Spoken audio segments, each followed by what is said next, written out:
Hello and welcome to the Bigfoot News Archive. I'm Greta Sightings. Here at the Bigfoot News Archive, we bring you something increasingly rare in today's world of speculation and social media sightings: the historical record. Our focus is on authentic newspaper articles from around the world, printed accounts that document reported Bigfoot encounters as they were originally told by the people who lived them. This channel is dedicated to both skeptics and believers alike. We don't exaggerate, we don't embellish, and we don't jump to conclusions. Instead, we report on the encounters of previous generations, what was seen, what was said, and how it was reported at the time. Long before the age of the internet, Bigfoot was already appearing in newspaper headlines in the 1700s, 1800s, and 1900s, often described by names such as wild man, wild woman, hairy man, or strange being. Today's historical article comes from the Evening Times, Republican newspaper located in Marshalltown, Iowa, and dated September 30th, 1899.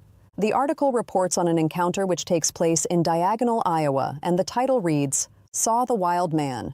Farmhouse near Diagonal visited by a strange being." The article continues, "This community is much excited over the sudden appearance of a wild or insane man or some animal of the ape species, just which is yet undetermined.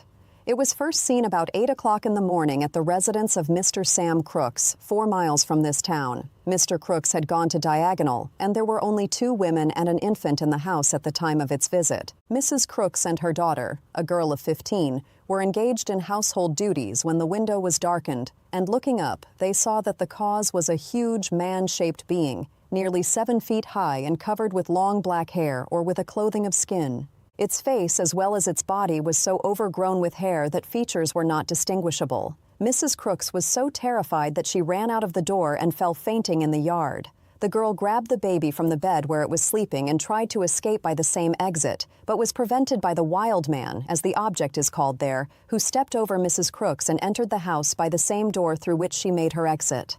Once inside, the wild man kept up a muttering, growling noise which occasionally swelled into a roar, and constantly beat its breast with its great hands or hairy paws. Seeing some biscuits in a pan on the stove hearth, it seized and devoured them.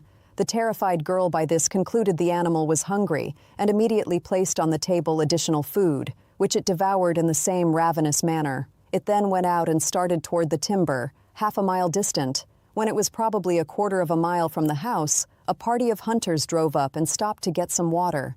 By this time, Mrs. Crooks had recovered her senses, and between the girl and herself, they managed to detail enough of the occurrence to cause the hunters to alight and unloose their dogs and give chase. But the wild man gained the timber in advance of them and disappeared. He was seen again at noon by the children at the Claiborne schoolhouse, and about 4 in the afternoon called in the same unceremonious manner as at Mr. Crooks at the house of Mr. Frink, where there were only 2 children, a daughter of 15 and a son of 10.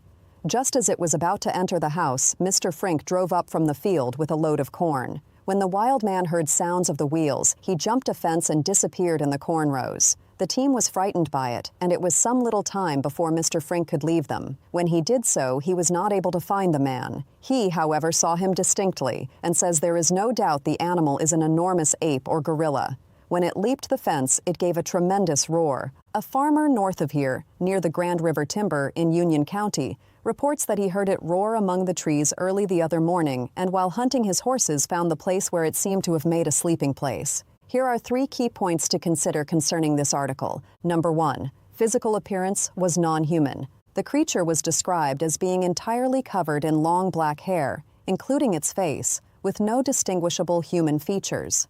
Witnesses specifically note that its great hands resembled hairy paws, not human hands, suggesting an anatomy inconsistent with any known human condition. Nearly 7 feet high, the United States average male height in 1899 was at 5 feet 7 inches. It is also important to note the male silverback gorilla, standing in upright position, does not exceed 5 feet 11 inches, and they are tallest of the ape species. Number 2, animal vocalizations and behavior. Rather than speaking or responding to people, the being emitted muttering, growling noises that escalated into roars, a behavior not associated with human beings. These vocalizations and actions are described as instinctive and animalistic, not human communication or panic behavior. Number 3, movement and strength. The creature demonstrated extraordinary physical ability, including leaping fences, outrunning hunters and dogs, disappearing into dense timber and cornfields. Reports of the wild man leaping fences, evading hunters and dogs, and quickly disappearing into timber and fields suggest exceptional strength, speed, and agility. Combined with its unusual appearance and vocalizations, these actions portray a creature that witnesses believed was something other than a man. Taken together, the physical description, animalistic behavior, and remarkable mobility reported in the article present a puzzling account. While the true identity of the wild man cannot be determined with certainty, the testimony recorded in the newspaper reflects a series of observations that led those present to believe they had encountered something far outside the ordinary, which was not human. If you enjoyed this video, please select the like button so it will be shared with others, and don't forget to subscribe to this channel. Please visit our website www.bigfootnewsarchive.org to view and download this newspaper article. We appreciate feedback and your thoughts. Please feel free to comment on this story. For the Bigfoot News Archive, I'm Greta Sightings, bringing you the reports and letting history speak for itself.